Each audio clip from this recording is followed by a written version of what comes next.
ಪ್ರಿಯ ವೀಕ್ಷಕರೇ, ನನ್ನ ಗುರುಪರಂಪರೆ ಯೂಟ್ಯೂಬ್ ಚಾನೆಲ್ಗೆ ಸ್ವಾಗತ. ನಾನು ನಿಮ್ಮ ಕೃಪಾ. ಇವತ್ತಿನ ವಿಷಯ ಏನು ಅಂತಂದರೆ, ಕಾಳಸರ್ಪ ಯೋಗ. ಈ ವಿಷಯದ ಬಗ್ಗೆ ಮಾತಾಡ್ತಾ ಇದ್ದೀನಿ. ಎಲ್ಲರಿಗೂ ಒಂದು ಭಯ ಇರುತ್ತೆ.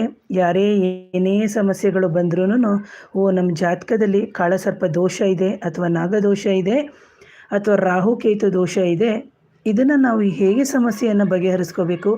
ಎಷ್ಟೋ ಬಾರಿ ನಮಗೆ ಕಾಳಸರ್ಪ ಜಾತಕದಲ್ಲಿ ಯೋಗವನ್ನು ಕೊಡ್ತಾ ಇದ್ರೂ ನಾವು ಆ ಕಾಳ ಸರ್ಪದ ಬದಲಿಗೆ, ಯೋಗದ ಬದಲಿಗೆ ನಾವು ದೋಷ ದೋಷ ದೋಷ ಅಂತ ಹೇಳ್ಕೊಂಡು ತಿರುಗ್ತಾ ಇರ್ತೀವಿ. ಅಂತಹ ಸಂದರ್ಭದಲ್ಲಿ ನಾವು ದೋಷದಿಂದ ಮುಕ್ತರಾಗಬೇಕು. ಒಂದು. ಎರಡನೇದಾಗಿ, ಈ ದೋಷ ಬರಲಿಕ್ಕೆ ಕಾರಣ ಏನು ಅನ್ನೋದನ್ನು ಸಮೇತ ನಾವು ಮೊದಲ ಬಾರಿಗೆ ತಿಳ್ಕೊಬೇಕಾಗುತ್ತೆ. ಹಾಗೆ ಕಾಳಸರ್ಪ ಯೋಗ ಅಂತ ಹೇಳಿದಂತಹ ಸಂದರ್ಭದಲ್ಲಿ ಸಾಮಾನ್ಯವಾಗಿ ಹೇಳೋದಾದರೆ, ಎಲ್ಲರಿಗೂ ಗೊತ್ತಿರುವ ರೀತಿಯಲ್ಲಿ ಕಾಳಸರ್ಪ ಯೋಗ ಅಂತಂದರೆ ರಾಹು ಕೇತುವಿನ ಮಧ್ಯೆ 7 ಗ್ರಹಗಳು ಸಂಚಾರ ಮಾಡಿದರೆ ಇದನ್ನು ಕಾಳಸರ್ಪ ಯೋಗ ಅಂತ ನಾವು ಹೇಳ್ತೀವಿ. ಇಲ್ಲಿ ನಾವು ನೋಡಬೇಕು ಯಾವ ಗ್ರಹಗಳು ಅಂತಂದರೆ, ಈಗ ನಿಮಗೆ ಒಂದು ನಾರ್ತ್ ಇಂಡಿಯನ್ ಸ್ಟೈಲಲ್ಲಿ ಒಂದು ಜಾತಕ ಹಾಕಿದ್ದೀನಿ. ಇಲ್ಲಿ ಒಂದು ವ್ಯಕ್ತಿಯ ಜಾತಕದಲ್ಲಿ ಒಟ್ಟು 9 ಗ್ರಹಗಳು, ಅದರಲ್ಲಿ 7 ಗ್ರಹಗಳು ರಾಹು ಕೇತುವನ್ನು ಬಿಟ್ಟು ಸೂರ್ಯ, ಚಂದ್ರ, ಬುಧ, ಗುರು, ಶುಕ್ರ, ಶನಿ ಮತ್ತು ಅಂದರೆ ಕುಜ, ಈ ಗ್ರಹಗಳು ನಮ್ಮ ನೇಟಲ್ ಚಾರ್ಟ್ ಅಥವಾ ಬರ್ತ್ ಚಾರ್ಟ್ ಏನಿದೆ ಅದರ ಗ್ರಹಗಳ ನಡುವೆ ಇದ್ದರೆ, ಈ ಗ್ರಹಗಳ ಸ್ಥಾನದಿಂದ ವ್ಯಕ್ತಿಗೆ ಜೀವನದಲ್ಲಿ ಹಲವಾರು ಏರಿಳಿತಗಳು, ಕಷ್ಟಗಳು, ಮಾನಸಿಕ ಅಸ್ಥಿರತೆ ಮತ್ತು ಅಶುಭ ಫಲಗಳೇ ಉಂಟಾಗುತ್ತೆ ಅಂತ. ಆದರೆ ನಾವಿಲ್ಲಿ ನೋಡಬೇಕಾಗುತ್ತೆ, ಈ ಕಾಳಸರ್ಪ ಯೋಗ ಉಂಟಾಗೋಕ್ಕೆ ಕಾರಣ ಏನು, ಅದು ತುಂಬ ಮುಖ್ಯ ಆಗುತ್ತೆ. ಯಾಕೆಂದರೆ ಜಾತಕದಲ್ಲಿ ರಾಹು ಗ್ರಹ ಒಂದು ಬದಿಯಿಂದ ಇನ್ನು 7 ಗ್ರಹಗಳು ರಾಹುಕೇತು ವಿರುದ್ಧ ಬದಿಯಲ್ಲಿ ಇದ್ದಾಗ ಅದು ಕಾಳಸರ್ಪದ ಯೋಗದ ರಚನೆ ಉಂಟಾಗುತ್ತೆ ಅಂತ ಹೇಳ್ತೀನಿ. ಹಾಗೆ ಇಂತಹ ಸಂದರ್ಭದಲ್ಲಿ ಈ ಒಂದು ಕಾಳಸರ್ಪದ ಪರಿಣಾಮಗಳು ಅಂತ ಹೇಳಿದಾಗ, ವ್ಯಕ್ತಿಯು ಆದಷ್ಟು ನಕಾರಾತ್ಮಕ ಯೋಚನೆಗಳನ್ನ ಮಾಡ್ತಾನೆ. ಅದರ ಜೊತೆಗೆ ವ್ಯಕ್ತಿಯು ತುಂಬ ಗೊಂದಲವಾಗಿರುವಂಥದ್ದು, ಮಾನಸಿಕ ನೆಮ್ಮದಿ ಇರಲ್ಲ, ಜೊತೆಗೆ ಆರ್ಥಿಕವಾದಂತಹ ಸಂಕಷ್ಟಗಳು, ಆರ್ಥಿಕವಾದಂತಹ ಸಮಸ್ಯೆಗಳು, ಹಣದ ವಿಚಾರವಾಗಿ ಅತೀ ಹೆಚ್ಚಿನ ಸಮಸ್ಯೆಯನ್ನು ಅನುಭವಿಸ್ತಾರೆ. ಅವರಿಗೆ ಯಾವುದೇ ಕೆಲಸ ಮಾಡಿದರೂ ಏಳಿಗೆ ಆಗಲ್ಲ, ಅಥವಾ ವೃತ್ತಿ ಜೀವನದಲ್ಲಿ ಅಸ್ಥಿರತೆ, ಉದ್ಯೋಗದಲ್ಲಿ ಏರಿಳಿತಗಳು, ಜೀವನದಲ್ಲಿ ಒಂದು ಸ್ಥಿರತೆಯನ್ನೇ ಅವರು ಕಾಣಲಿಕ್ಕೆ ಸಾಧ್ಯ ಆಗಲ್ಲ.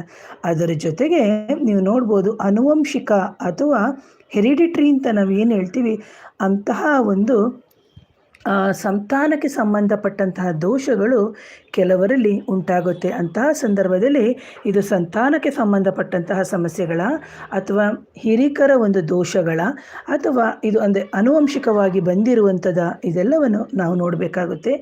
ಜೊತೆಗೆ ಇಂತಹ ಒಂದು ಜಾತಕದವರಿಗೆ ಮಾಂತ್ರಿಕ ಬಾಧೆಗಳಾಗಿರ್ಬೋದು, ಒಂದು ನಕಾರಾತ್ಮಕ ಶಕ್ತಿಗಳ ಸಮಸ್ಯೆಗಳು ಏನಿರ್ಬೋದು, ಅದು ಸಮೇತ ಅವರಿಗೆ ಪದೇ ಪದೇ ಆಗ್ತಾನೇ ಇರುತ್ತೆ.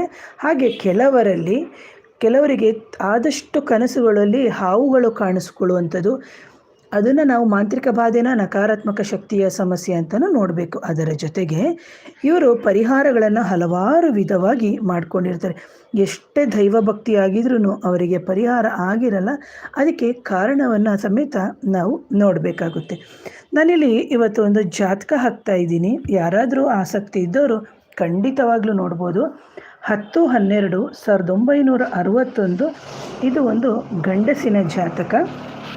ಸೊ ಇದು ಬಂದು ಗಂಡಸಿನ ಜಾತಕ.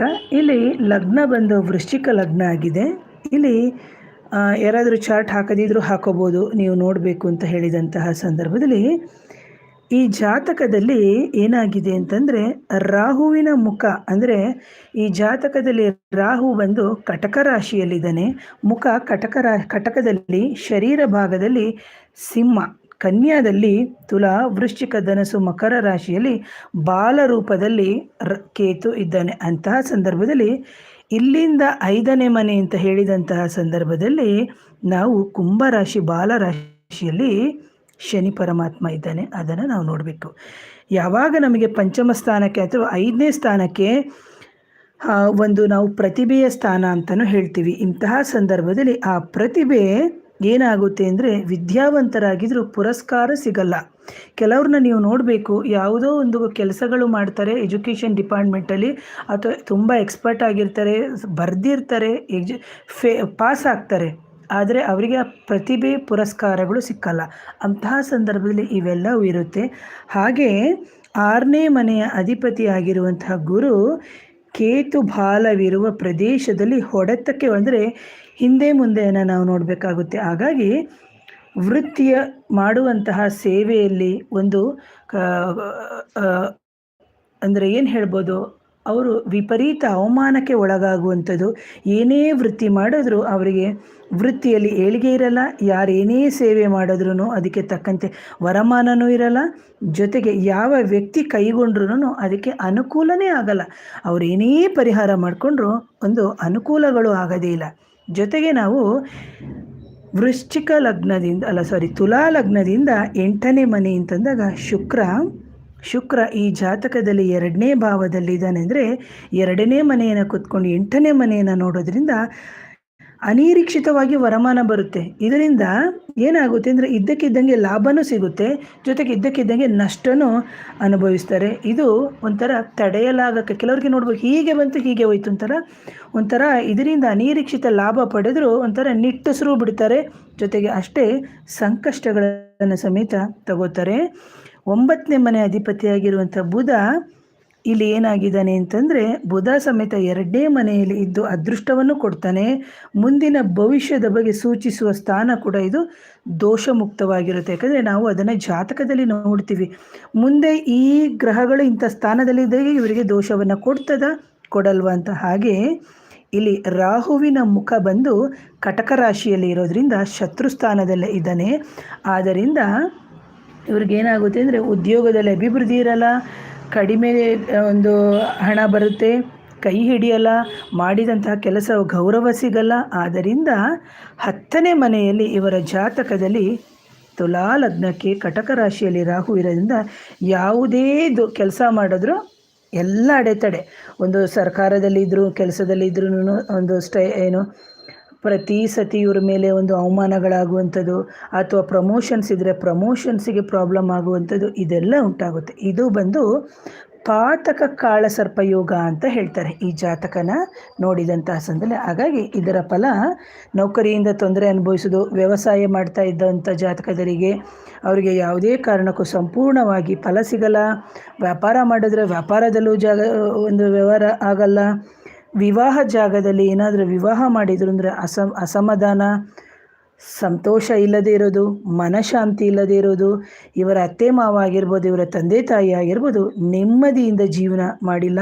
ತಂದೆ ತಾಯಿಂದಿರು ಈ ಜಾತಕರು ಆದಷ್ಟು ನೋವನ್ನು ಕೊಟ್ಟಿದ್ದಾರೆ. ಇದನ್ನ ನೀವು ನೋಡ್ಬೋದು. 60ನೇ ಇಸವಿ ಅಂತಂದರೆ ಇಷ್ಟು ವರ್ಷ ಆಯಿತು, ಇದು ಬಂದು 2025. ಇಂತಹ ಒಂದು ಜಾತಕರಿಗೆ ನಾವು ತುಂಬ ಡೀಪಾಗಿ ನೋಡಿದಾಗ ನಕ್ಷತ್ರಗಳನ್ನು ಸಮೇತ ನಾವು ನೋಡಬೇಕು.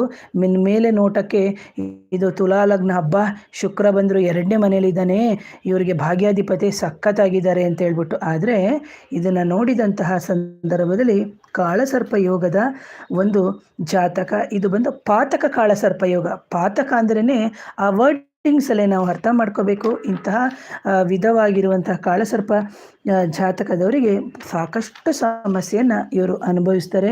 ಈಗಾಗಲೇ ಸಾಕಷ್ಟು ರೀತಿಯ ಪರಿಹಾರಗಳನ್ನು ಮಾಡಿಕೊಂಡಿದ್ದಾರೆ.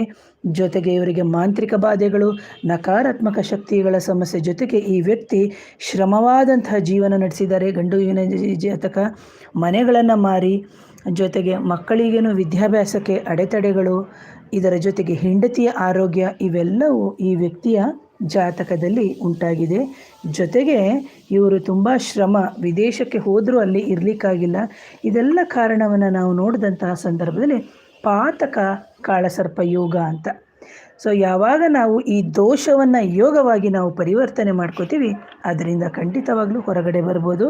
ಯಾವಾಗ ನಮ್ಮ ಜಾತಕದಲ್ಲಿ ಸಪ್ತ ಗ್ರಹಗಳು ಸಂಚಾರ ಮಾಡಿದಂಥ ಸಂದರ್ಭದಲ್ಲಿ ಪೂರ್ಣ ಕಾಳಸರ್ಪ, ಅಪೂರ್ಣ ಕಾಳಸರ್ಪ, ಅಪ್ರತ್ಯಕ್ಷ ಕಾಳಸರ್ಪ ಯೋಗ ಅಂಥೇಳಿ ನಮಗೆ ಮೇಜರಾಗಿ ನಾವು ತಗೋಬೋದು. ಇನ್ನೂ ಹಲವಾರು ವಿಧ ಇದೆ. ಈಗ ಇದರಲ್ಲಿ ಅಂಬಾನಿ ಜಾತಕಕ್ಕೆ ಹೋದಾಗ ಯಾವ ರೀತಿ ಯೋಗ ಫಾರ್ಮೇಷನ್ ಆಗಿದೆ ಅದನ್ನು ಸಮೇತ ನಾವು ನೋಡ್ಬೋದು. ಅದನ್ನು ಮುಂದಿನ ದಿನದಲ್ಲಿ ಯಾವತ್ತಾದರೂ ತಿಳಿಸ್ತೀನಿ.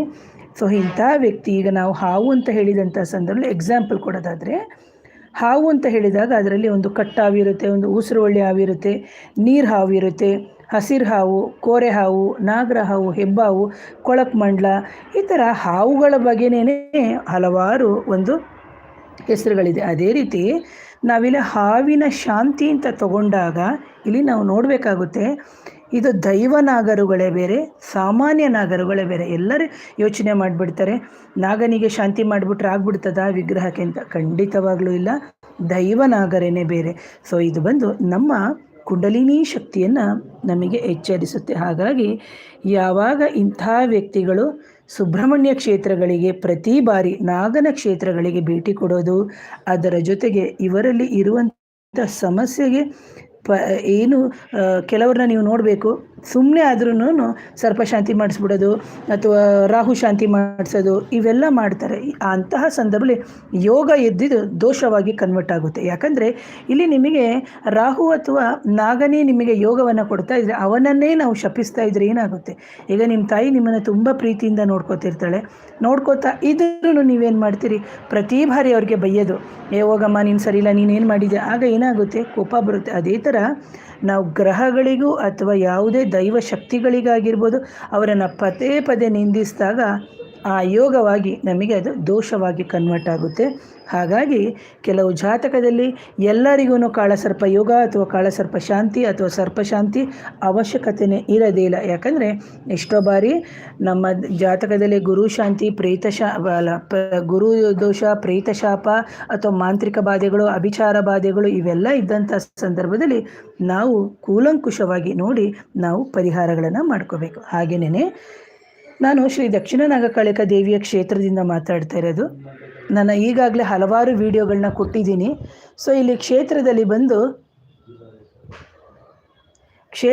ಬಂದು ನೀವು ನೋಡ್ಬೋದು, ಹುತ್ತದ ಫೋಟೋವನ್ನು ಹಾಕಿದ್ದೀನಿ. ಕ್ಷೇತ್ರದಿಂದ ನಾಗನಿಗೆ ಸಂಬಂಧಪಟ್ಟಂತಹ ಅಥವಾ ಸುಬ್ರಹ್ಮಣ್ಯ ಸ್ವಾಮಿಗೆ ಸಂಬಂಧಪಟ್ಟಂತಹ ಅಥವಾ ಮಾಂತ್ರಿಕ ಬಾಧೆಗಳಿಗೆ ಸಂಬಂಧಪಟ್ಟಂತಹ ಅಥವಾ ನಕಾರಾತ್ಮಕ ಶಕ್ತಿಗಳಿಗೆ ಸಂಬಂಧಪಟ್ಟಂತಹ ಅಥವಾ ಅಭಿಚಾರ ಬಾಧೆಗಳು ಅಂತ ನಾವು ಹೇಳ್ತೀವಿ, ಕೃತ್ರಿಮ ದೋಷ ಅಂತ ಹೇಳ್ತೀವಿ, ಅಥವಾ ಹೊಟ್ಟೆಗೆ ಮದ್ದಿಡೋ ಕ್ರಿಯೆಗಳು ಆದಂತಹ ಸಂದರ್ಭದಲ್ಲೂ ಈ ನಮ್ಮ ನಾಗನ ಕ್ಷೇತ್ರದಿಂದ ಹಲವಾರು ರೀತಿಯಾದಂತಹ ನಾಗನ ಒಂದು ಪರಿಹಾರಗಳು ನೀವು ನೋಡ್ಬೋದು. ಅದು ರಾಹುಶಾಂತಿ ಆಗಿರ್ಬೋದು, ಸರ್ಪಶಾಂತಿ ಆಗಿರ್ಬೋದು, ನಾಗದೋಷಗಳಿಗೆ ನಾಗಶಾಂತಿ ಹೋಮಗಳು ಸಮೇತ ನಮ್ಮ ಕ್ಷೇತ್ರದಲ್ಲಿ ನಡೆಸಲಾಗುತ್ತೆ.